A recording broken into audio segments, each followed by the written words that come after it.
So, Kemp and Hawkins on the front row of the grid. What can Moreno do from 20th on the grid? He did win the Formula 3000 Championship back in 1988, by the way. Also won the National Formula Fords the same year that he won the festival. And I had completely forgotten that some 21 years ago he finished third in the Champ Car Series as well in the year 2000. He did. I completely forgot that he'd gone on to have success there as well. So, you're right, he's certainly got the pedigree. Can he move through, though, from 20th on the grid? Let's find out. 12 laps of racing, they're getting underway in the second of our Formula Ford progression races here, sponsored by Ford Performance. Lights go out, away they go. One or two of them scrabbling for grip on the still greasy grid, but an absolute demon start from Jack Kemp. He was worried that he'd stall the car. Absolutely nothing of it. He comes charging into Paddock Hill Bend with a fairly healthy race lead. There goes the 103 car, well picked out. That is Roberto Moreno, already, I'd say, on one or two positions as the leaders jockey for position, heading towards Druids for the first time. Kemp with the lead, but behind them, everyone else trying to be second. Yeah, typical Formula Ford start. Everyone trying to get a bit of room on the other piece of track. They can't all get there, so they have to try and fight for a bit of track that they can get. But keep an eye on that sort of brown and green 103 car, picking his way through. Got a good start. He picked up two cars off the start. One car was a bit shaky. That's where he's picked up about 6 or 7 already. That is the ton that Roberto has. He's up past, I think that's Matt Hayes he's got past as well. Bob Hawkins in there too as well. I think Jack Kemp's dropped a couple, so I think Bob Hawkins has got into the lead by the looks of it. I think we'll check it on the timing screen as they go past. Jack Kemp's dropped a little bit, battling towards the front to come across the line. We'll see exactly where Roberto's picked up as they come across the line. So in the lead then, it is Kemp that leads it, Hawkins second, Bauer third, Hagen fourth, Parks in fifth position. As Moreno, 20th to 12th, 8 places came in that 1980 Van Diemen. He is flying out there on that first lap. And another one, I think there, a Paddock, because someone ran wide. That may have been Higgins in the 171. We'll figure that out in a moment or two. Side by side here for second place, though, coming out of Druids corner. Marable. Oh, there's some broken suspension there on the 122. Sorry, 222. That is Peter Marable. He ran wide at Druids. I don't know if that was the start of that failure. I didn't see any contact.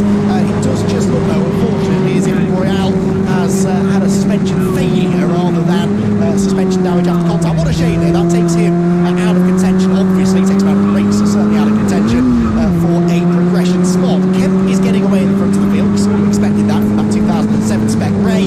Second place, though, James Hagen. He was in a brilliant battle here at the festival last year. I forget whether it was the historic final, one of the last chance races. I think it might have been the historic final. He was in that battle with Peter Daly, I seem to recall. It was a brilliantly entertaining scrap that they had. Through Paddock Hill Bend they go. He's under pressure now, though, from the 39 car of Robbie Parks. He started 7th, and said he was on the outside looking in on the grid. He's into 3rd now, though, and challenging for 2nd. I think Moreno, meanwhile, Moreno watches into PT. He's got Paul Vincent J. I recognise the blue race chassis. He's now on the back of that looks like James Gowns, I think. So he's going to get past Farmers. Farmers got past James Gowns. Oh, contact! 91 car off the road. That is Hagen. He made contact with the Richard Mendoza. Cars everywhere. Roberto Moreno was in that, and he managed to get out of it just about unscathed. That was two cars coming together. That was the Mendoza and Kemp coming together, I think. So and also the 111 car. That was Gowans who managed to out back onto the circuit. So that's going to spread the pack up a little bit. And is that Lewis Fox from the back of the grid? That's the Duckham's car. Yeah. 94 comes across the line. Out of all of that, he's into 8th position. That's cool. He's 9th now. He just had that was Higgins going around the outside. Had Higgins in his race chassis. But from the back of the grid to 9, that's another cracking drive for Lewis Fox. He wants a spot in the semi-finals. And so does Moreno, but unfortunately delayed in all of that down to 14th. So he just caught a glimpse through. He went right, and that was in the end the wrong way to go, because that's the way the car sort of fed back into the road on the Surtees. So a lot of acid debris on the circuit up there as well. Thankfully, I think everyone continued, albeit some with damage. I'm sure destined for retirement in the pit lane. At least there's no need for a safety car. We are on the 4th lap of the race. We seem to have crammed an awful lot of excitement into the first 4 laps of this one. Not necessarily for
indeed, and here comes Knox on the inside now through Druids. That car, by the way, we chatted to Chris's father yesterday. Apparently that's the car that his father raced back in period, and then they sold it. It went off elsewhere, and Chris actually bought it back as a birthday present for his dad, and he had to bring it back from New Zealand of all places, but his dad had no idea he was doing it, and yeah, what a brilliant surprise that was. And now Chris driving it really competitively here in fourth, trying to make that third place now, goes on the inside of James Hagan at Clearways, uses plenty of curb in the process, but the wider line just gives Hagan a little bit more momentum off the turn.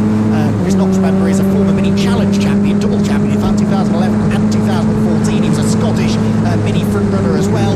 Very, very rapid driver, Chris Knox, and he's come through here from, when did he start? 9th on the grid to 4th position at the moment. Mendoza and Adam Fathers right now side by side in the background. Actually, the yellow car of Fathers going to the inside of Mendoza. They are the final two transfer spots right now. Alberto Moreno, he had briefly got himself ahead of Vincent James in 11th. Vincent got back ahead of him on the previous lap. So now Fathers and Mendoza nose to tail. Mendoza actually looks like he's in the only, as far as I'm aware, the Miguel chassis that's here this week. Of course, Miguel was prominent when it was the Giratech days, when the Miguel chassis was the one to have in many cases. And chassis that the likes of Scott Morgan was able to win the festival back in 2011. So good to see a Miguel chassis in the field. Again, it's one of I think last time I counted as many as 18 different Formula 4 manufacturers, from the most obscure ones to the more common ones that were represented in this year's festival, which is a brilliant sort of spread and brilliant sort of ode to Formula 4, having that many different cars in this field in the mix. Meanwhile, up at the front, we've just not talked about him because he's been that far in front, which is Jack Kemp, who is certainly putting on quite a, well, I think there's no other word for it, a dominant display in this progression race, to pretty much across the line, fairly dominant and fairly almost guaranteed spot into the top six. He could probably have a small spin and just about get it and loop it around quick enough and still get away with it and still be in a top six spot anyway. So he's that far enough ahead. I wouldn't try it at this stage. That could, you've still got 4 laps to go, so that's one thing to watch out for. By the way, Brendan McCorkin is just at the fastest lap of the race, and he's about 2 seconds better than Mendoza, who's down to 6th, and the gap is 2.3 seconds. So Brendan McCorkin, the only 16-year-old, if I'm correct in that age, the youngster from Northern Ireland, he's not that far away from possibly squeezing himself into a top 6 transfer spot. In fact, you go across the line. So yeah, Mendoza's dropped back a bit, his fastest there, and the white car behind that was in the barriers in his heat is into 7th place up at Clearways.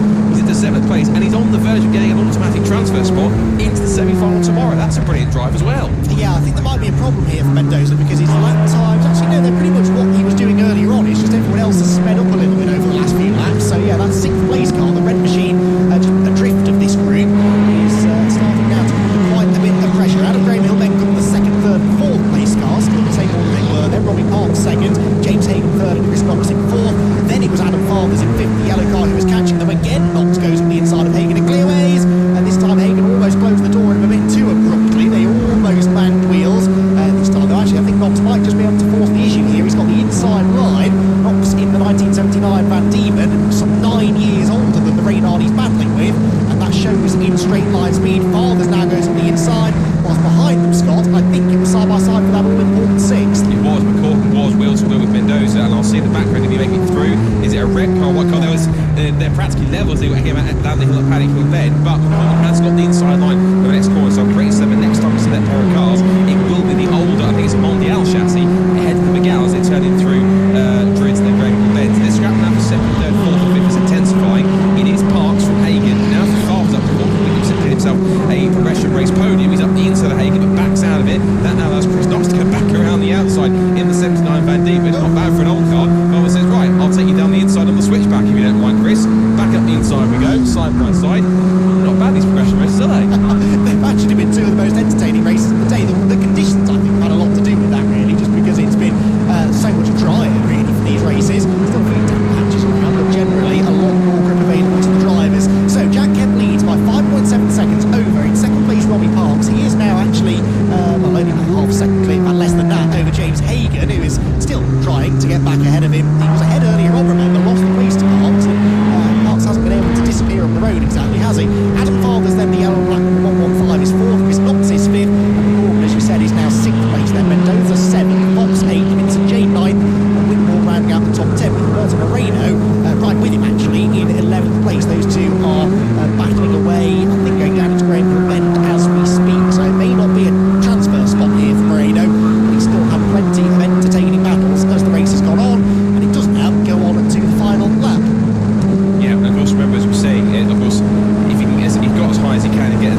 think it's James Hagan who come across in second place. No, it's Farber's in second place, Hagan third, McCorkin fourth on the line, then it's Knox fifth, and Lewis Fox does make it into the top six from, that was practically the back of the grid, that's another one, for the back of the grid, 24th to 6th on the last lap. That's another great drive of the festival this year. Brilliant stuff for Lewis, and that's a really fitting one to get Magnussen's X car in that way.